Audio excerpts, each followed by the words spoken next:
To describe this story as horrifying would be an understatement.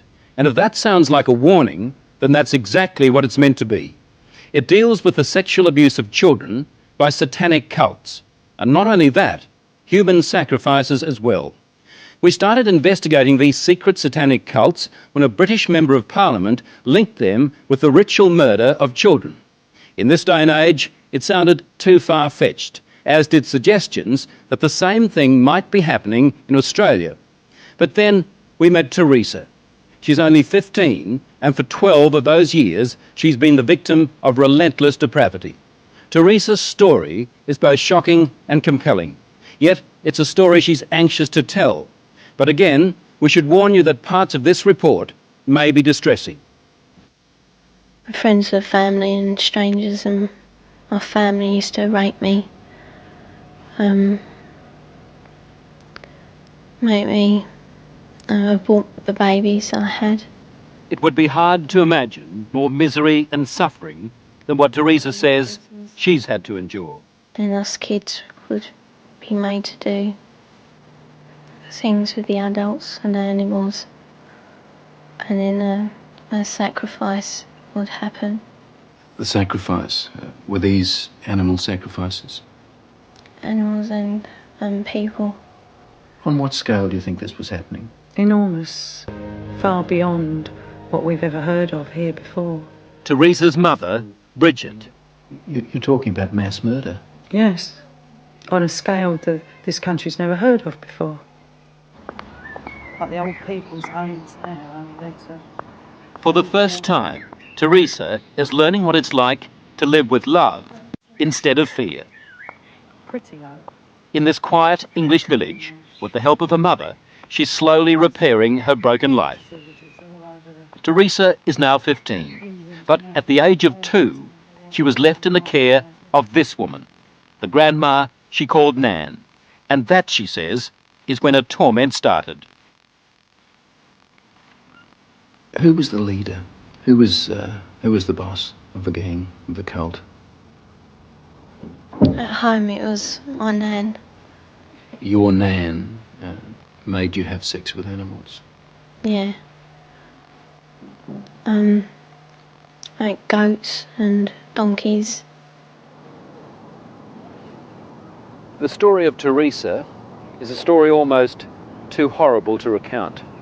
A case of child abuse that goes well beyond the kind of things we normally associate with the abuse of children.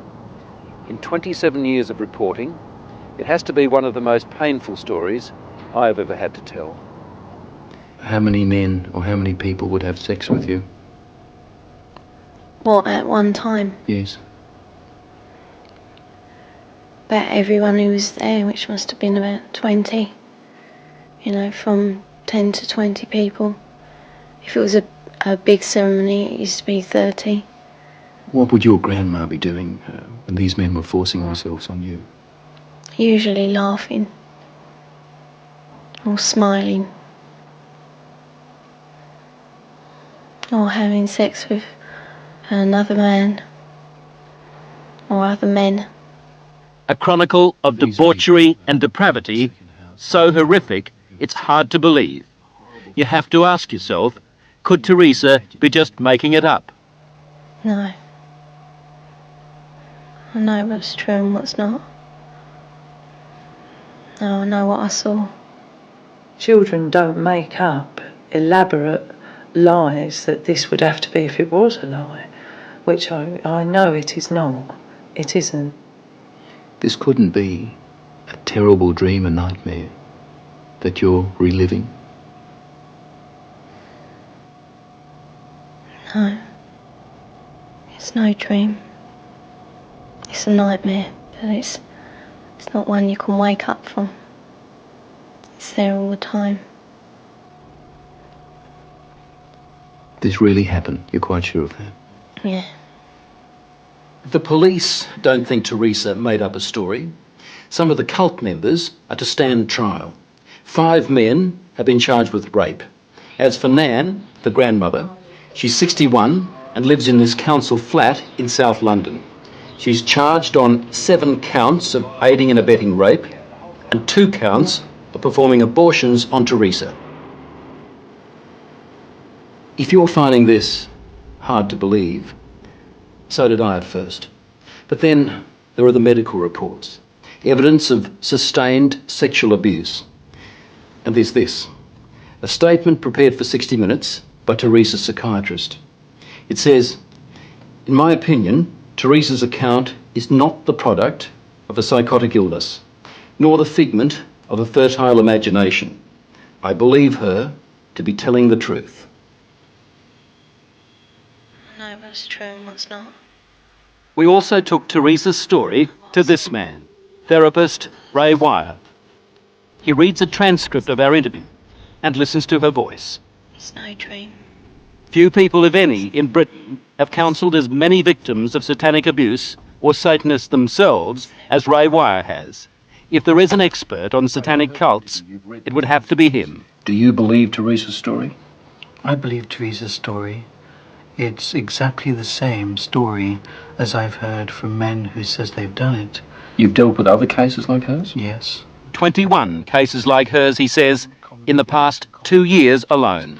Themes like they were put in boxes with spiders and worms, where they were trapped in fear, where there was a high use of excrement and urine, where there was talk of human sacrifice. Take just one of those rituals, putting children in boxes with spiders and worms. Now, listen to what Teresa told her mother. And they had a coffin-like box that children were put in with spiders and snakes and the lid shut and left in there. I would have come out deranged. I could not have coped with that mentally at all. You have evidence to back up stories like Teresa's, that this Yes. is really happening? Well, we have that age of child, 6, 5 and 4, giving information that ties up with Teresa. How do those children know?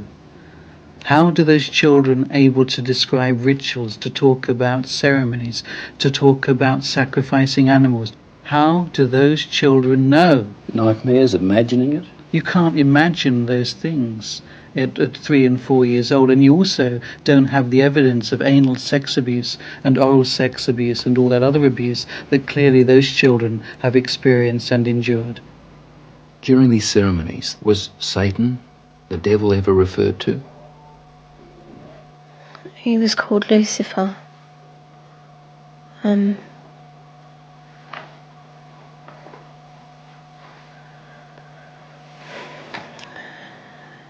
What did they say about the devil, about Lucifer? That killing the people made him happy. Sacrifices to please the devil. According to Teresa, the worst rituals took place at a house somewhere in the country.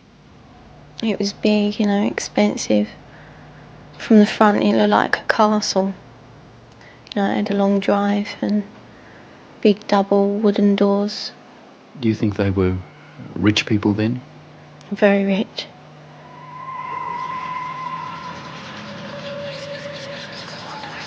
Now, where was this big house somewhere in the country? Teresa says she can't take the police there because the Satanists made sure she'd never know how to find it. Teresa was always drugged, or on a couple of occasions she says she was knocked out, so that she never fully knew the route. There was a tramp who was brought in once, and he was killed. He was cut from his throat down to his stomach, and they ate him, or bits of him. They killed a man at a ceremony Yeah, in front of you? yeah, in front of all of us. Did the tramp, did this man fight back? No, I think he was, drunk or something. He seemed really dopey. He was laughing a lot when he was brought in. And he started screaming when they began to cut. But after a while, he died. I'd seen a few killings before then. Although I wasn't used to it, that was the worst one. I really don't know what I thought. I suppose I thought, thank God it's not me. Let me get this right now. Are you saying that you saw more than one person killed in that house? Yeah. I've seen loads of babies killed there. Just newborn babies. Or aborted ones, which were only small. 4-year-olds. Any age, really. Did they ever say they might kill you? They threatened to kill my little girl, who, when I left, was still at the house. A friend? Huh? What little girl? My little girl, Alex. She's about 4 now. You mean you had a child? Yeah. How old were you when you had that child? 11. Motherhood at the age of 11. Never talked about But it. from what Teresa told her mother, it wasn't the only pregnancy. We think about 7 or 8 times. It's hard to say. It was constantly happening from the time she was capable of being pregnant. What happened to the pregnancies, to the babies? They were aborted by my nan or by one of the doctors at the house. There were doctors there at that house? Yeah, there was 2, I think. Yeah, and a nurse. What would happen to the fetuses, the unborn babies? They used to be taken away most of the time, and one time the baby was taken out of me and then killed in front of me because it was still alive. And then, what would happen? Well, after they killed it, they would eat it. But we were also made to eat it. You were made to eat your own fetus. Yeah. Who made you do this? My nan. You'd think the one person in the world you could leave a little girl with would be Grandma. Someone to give her love and protect her from harm. Yet, when Teresa was left to live with her grandmother, they might as well have handed her to the devil himself. Grandmothers, I mean, the vision it conjures up for you, a sweet old lady, grey hair, rosy cheeks, holding her arms out to love her grandchildren. And it was exactly the reverse. But why was Teresa living with Nan in the first place and not with her mother? When my first marriage broke up, I took the children with me and couldn't cope. So I gave them to their father, who in turn moved to his mother's. And To when Nan's place? Yeah. And when he left the Nan's place, he left the children there. How do you feel now towards her grandma and the other people who did all those things to your daughter? They disgust me. They are the worst form of life this earth has had the misfortune to create. Vile. Did you ever try to run away? You must have been frightened. A couple of times I did, but my uncle, he caught me and brought me back. Going to the police? Did that occur to you? No. No. I thought it was normal, even though I didn't like it. I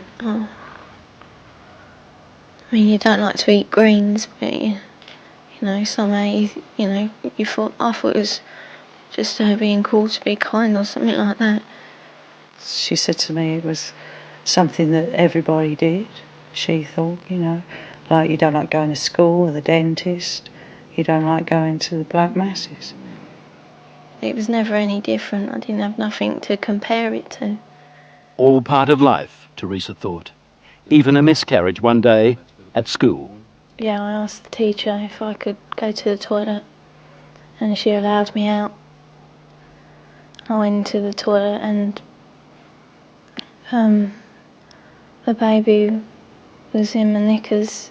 And I thought it was dead, but it wasn't. It was still moving.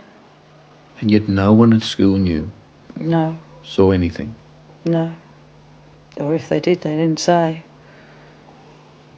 No, she was treated for a high temperature, fever, nothing more. What did she do with the baby? She kept her for a while because she was frightened that they'd use the child as part of the rituals. So she turned the pencil case into a little coffin. Apparently she put roses in to make her smell sweet, put a letter with her, pictures of herself and her brother, a picture of me. And then I put it down the chute because I didn't want my nan to get it. As we said earlier, the police have already charged some members of the cult, and we know they're also investigating Teresa's accounts of those ritual killings. If there were as many, she told us, then the Satanists had a problem. How did they get rid of the bodies? They had a tub, pretty big, I don't know. A fairly big tub, and they used to put the bodies and bones in there. And it used to go like, fizzy and that. And then there was nothing left. Well, there didn't seem to be, but when they cleared it out, there used to be a sludge at the bottom. Teresa's story, her account, doesn't really surprise you. It doesn't surprise me in the light of satanic abuse, no. Do you get frustrated with people who just won't accept that these things do happen? Yes, because I've worked with murderers in prisons for years. Not that long ago, a boy was found in a forest in southern England without a head. We have no doubts that men can do that. And yet when we start talking about men within Satanism who actually believe in evil and it's the right to express evil, we suddenly have a doubt. As I was leaving Teresa's place, she handed me this note. It's addressed to the film crew. She says, "Thanks for bothering to help kids like me. I hope it helps."